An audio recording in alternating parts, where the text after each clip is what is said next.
Hello and welcome. I'm really delighted today to be with Charlotte Greenwood, who is Head of Retail from Isabel Hospice. Hi, Charlotte. Hi, Vicki. Hi, thank you so much for taking a moment out to have a chat with us. And one of the things, I know that you do lots of really fantastic, innovative and exciting things down at Isabel Hospice. And I know also that you came over from mainstream retail quite recently. So I just thought it'd be really interesting for people to hear how that journey's been from you. So what made you want to move over from mainstream retail in the first place? Well, I'd been in buying and merchandising for corporate retailers for about 16 years, worked for some really big players like Tesco and Mothercare. But my company that I was working for before Isabel relocated to Manchester. As much as I love the North, I wanted to stay in Hertfordshire. So I thought I'd take that as an opportunity to take on a role with more meaning, and making a difference is so rewarding. So I've been at Isabel for 18 months now. And you have days where you're in the office and your Excel spreadsheet's not working and you're getting really annoyed, but then you'll hear the hospice at home nurses talking on the other side of the office. And it just really puts it into perspective about what we're doing here. We're not just selling clothes and bric-a-brac in shops, we're making a difference, and going home and being able to tell my children that's really very humbling. Yeah, hospices are amazing places, aren't they? Definitely. They're wonderful. Yeah. And so since you've moved over, what's been, would you say, your sort of top three learnings since you joined charity retail? I don't think they're particularly mind-blowing, as I think most people who come to join charity retail will probably have the same as me. But I think the first thing is the value of donations as stock. So I've always donated to charities, but I've never really thought about what happens after I've dropped them off at the charity shop. But here at Isabel, in our donation centre, we take about 5,000 bags a month, and that's not including what we take in each of our 15 shops. And I found that it's a very fine line between kind of educating donors on what good quality donations look like and being, really grateful for whatever we receive. And I think a lot of people in the public don't realise that we've got no resource or money to wash or clean or repair donations. And although we're truly grateful, not everything that we get in through our doors is in a sellable condition. So we have to be really careful about what we do with that. And we try and give as much as possible to recycling companies to make sure that it doesn't go to waste. Yeah. The other thing is really the power of volunteers. So it's been a real privilege to learn how important our volunteer workforce are. We literally could not do it without them. And I think it's really important because we offer really valuable work experience. It's a way of rejoining the community. If you've just come out of the pandemic and you're unsure of what you want to do, or you just want to find that companionship as well. So it's really great. And all the volunteers that I've met here at Isabel, they're so passionate. And they're literally our biggest advocates and supporters for what we do. And they are the ones that go out into the public and tell them about all the services that our hospice offers.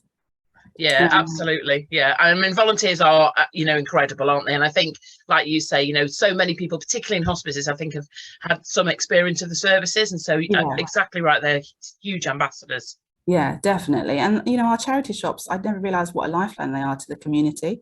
And we don't really think of our shops as just as being shops. We're community hubs in our local area. We offer valuable support to the people, and our shops, they serve as a way of signposting people in the community to the services we provide. It's whether that's our specialist care or whether that's volunteering or finding companionship through our compassionate neighbour scheme.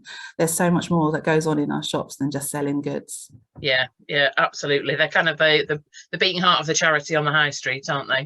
They are. Yeah. And often the first experience somebody will have of a charity is walking past, going into, donating to a charity shop. So really important to always get that right, isn't it? Definitely. Fantastic. So what, on the other side of things then, what have been your sort of biggest challenges since you've moved over to the sector? Oh, which one to choose? I joined in April 2021, so we were literally just coming through the pandemic. It was 2 weeks until the shops reopened. It was a really emotional time. We'd had to pivot and adapt constantly, all of the changing rules, and then Omicron coming back. It was a big change, but I think the biggest challenge for us was recruiting new volunteers. We've got quite a large population of elderly or vulnerable volunteers, and understandably they were quite cautious in coming back, so that did leave us with quite a big volunteering gap. And what we'd love to do is we'd love to see more diversity in volunteers. We've worked quite closely with the Hertford Regional College, students, and they've done wonders for us in their volunteering. You know, if you're trying to do social media, they launched our TikTok account, and I'm sorry, I'm not a young person anymore, unfortunately. I wouldn't know how to do TikTok with any credibility. I wouldn't know which hashtags to use. It would not be interesting at all. So they've been really key to providing a different kind of volunteering source that just opens us up to a whole new demographic. Brilliant.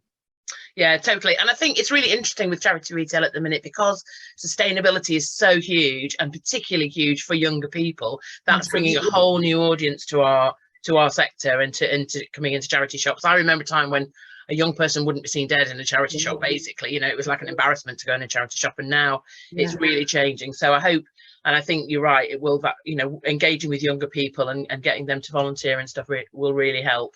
Yeah, absolutely, because in London there's a real culture about thrifting and going charity shopping and doing charity shop hauls, and I'd love to see more of that spread out across the other smaller counties. Yeah, I think the younger generation are really key to doing that, because that's a customer and a supporter that then has a lot of longevity that we can convert for a lot longer. Yeah, totally, absolutely, it's great.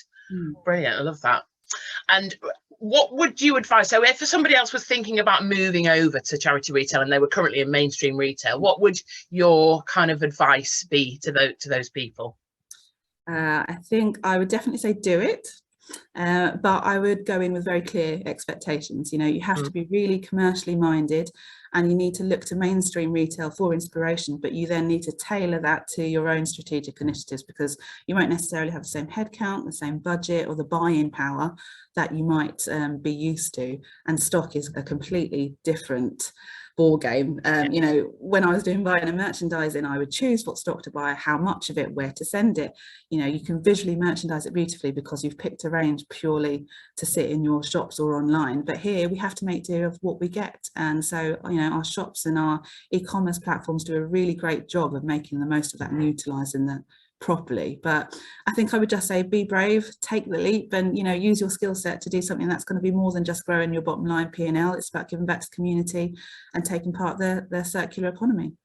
Absolutely, there are so many sort of feel good sort of tick boxes, aren't there, when working in charity retail? But like you say, it is a really commercial thing. I think, you know, there's some people might feel like it's kind of playing at it a little bit, and not really kind of proper retail. But actually, it's kind of like you've said, the challenges are actually harder, I think, in lots of ways. But also the rewards are much greater. Yeah, exactly. You really have to think outside the box, and you have to be really both proactive and reactive. Yeah. Because you can't guarantee what stock's going to come through your doors. So you really have to be on your feet and trust the team that you've got underneath you. Yeah, fantastic. And so I know that you've done loads of exciting things with Isabel Hospice in the 18 months that you've been here. So what are your kind of future priorities now? What's next for Isabel Hospice Retail? So we're growing and we're learning. So we're looking at new shops that we'd love to open, trialing different concepts and ideas, and looking at our branding and what we stand for. Our online business is really key to our growth. Our e-commerce business is worth around 25% of our sales, and I think that's a bit higher than the national average.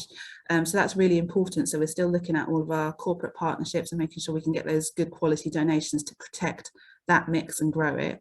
We're launching our transactional website in the next few months, so that's something to look out for, and something I've never done before, so we'll see how that one goes.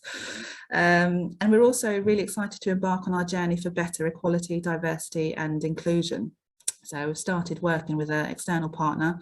We want to make sure that everyone knows that hospice care is for all, and that we're really committed to making sure that our workplace is somewhere that everyone can feel comfortable in bringing their true self to work and building allyship. And I think it's really important that, you know, it's never too late to learn new things. It's always continuous learning, and that's definitely what I've found since joining charity retail. So I'm really excited to start that. That's absolutely fantastic. Can't wait to see what you do. Thank you so much for joining us, Charlotte. Really appreciate it. No problem. Thanks for having me, Vicky. Thank you.